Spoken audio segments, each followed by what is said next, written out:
What up, YouTube? Today is a rest day, but that doesn't mean I can't post a video and give y'all an update on how I'm doing so far.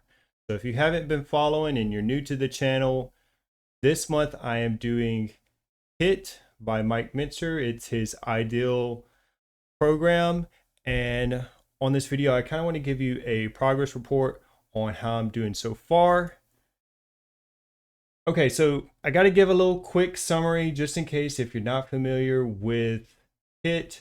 Basically, high intensity training, which involves performing lower rep ranges with maximum effort to maximize muscular strength and hypertrophy.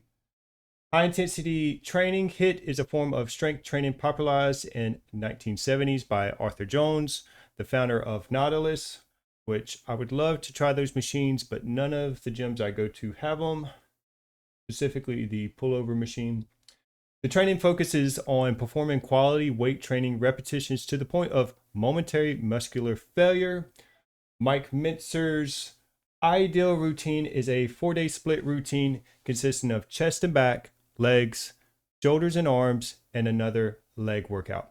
I think the key on this, though, is when it says day 1, day 2, these are not in a row. And that's a big misconception. And a lot of these concepts and ideas are outside of the norm of what I would say the fitness industry promotes. Let's move on to the next slide. All right, so most of this is going to be coming from the high intensity training book with John Little. So John Little has a YouTube channel dedicated directly to Mike Mentzer. I highly recommend you check that channel out. This is where I've gotten a lot of the knowledge from. Also, I've basically just been spamming the crap out of this channel, going through all the videos, but the workout I'm doing right now, it's the ideal routine. If you go to the channel, Heavy Duty College, and sort by popular, it's the #1 video. That's the workout I'm doing right now. So here is the big important stuff to take notes so far. So I've only done 3 workouts, and these are the days I've done them, and I'm using a body scan scale. This is as close as I'm going to get to being able to track what's working, what's not. And the main thing I'm tracking is my muscle mass after workouts. And let me just kind of explain how it's working for me. So after the first workout, what you'll see is a dip, which the way they explain this is imagine you're starting at this point, and when you work out, you've pretty much you've digged a hole, right? And this is stuff you've used up from the training, very intense. And in the workout, it's just like 4 exercises, 1 set, 2 failure. But imagine you've dug this hole. So the day right after is just putting back what you used up. So the worst mistake you could do is work out the day right after, because you haven't even recovered from what you've used up from the last workout. Then it isn't really until that second day that you start growing. And the only way you're going to grow, I'm seeing, is being in a calorie surplus. So I made a big mistake on basically after the leg day. I just did not eat enough. And so when you're seeing these dips in red, I just was not in a big enough calorie surplus. And so it wasn't really until after shoulders and arms, which was this Tuesday, that I said, okay, I have to eat more. So I went to the store. I just bought a mass gainer. I'm not that big of an eater. I've always been skinny. And 1 scoop is like over 600 calories. So what I've been doing is 1 scoop in the morning and then 1 scoop in the afternoon. So I'm getting an extra 1,200 calories on top of lunch and supper. So just by doing that, now I'm starting to see the muscle gains. And here's a key, very, very important thing to note. I almost went to the gym today to do legs. Today's Friday. But I'm seeing that I'm still growing. So what I'm planning to do is rest until that number stops going up. And I think the mistake that everyone's making is they're going back way too soon. So they're working out Monday and then they're going back Tuesday. Or they worked out Monday, they only gave yourself one day, Tuesday, and they're going back Wednesday. This is just not enough time to recover, especially if the workout is intense enough. Now, if the workouts aren't that intense, maybe, but I think the goal here for me right now is to bulk, is to build muscle and see how can we do this the most efficient way. And I think when you study other people's workout plans, if you know you're about to have to do 4 sets of an exercise, what are you going to do subconsciously? You're going to pace yourself. So you're going to pace yourself to do those 4 sets. So the first 3 sets, you may not even do it to failure because you're pacing for that 4th set. So it really isn't until the 4th set that you're starting to, go to failure or maybe hit fatigue. And I think the whole concept of this is instead of doing those 3 sets before this last one, let's just get to the last set sooner. Because the longer the workout is, the more resources that you're burning through. So imagine you're digging that hole.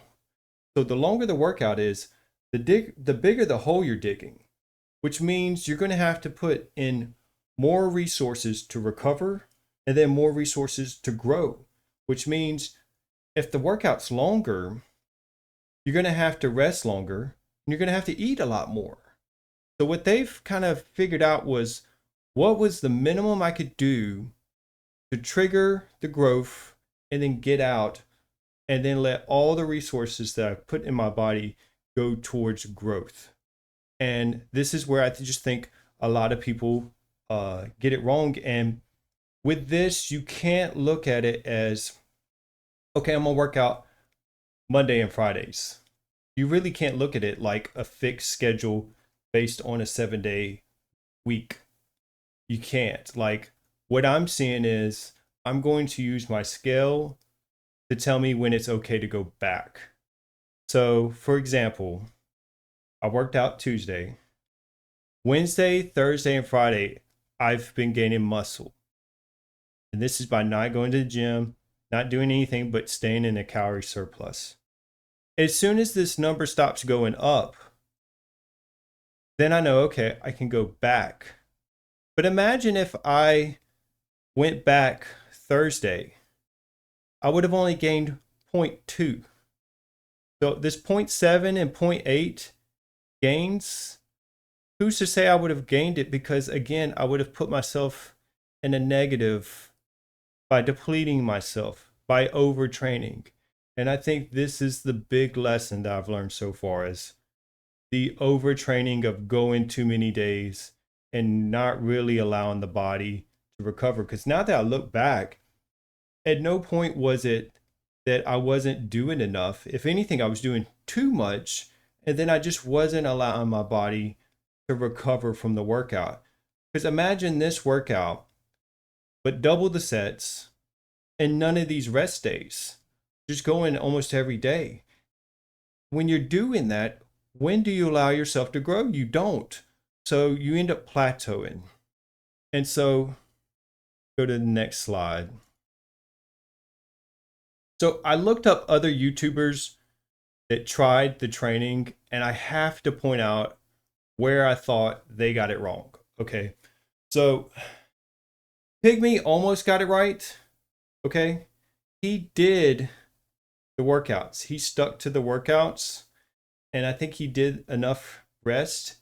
But if you look at his before and after, he looked the exact same, which tells me he didn't eat enough.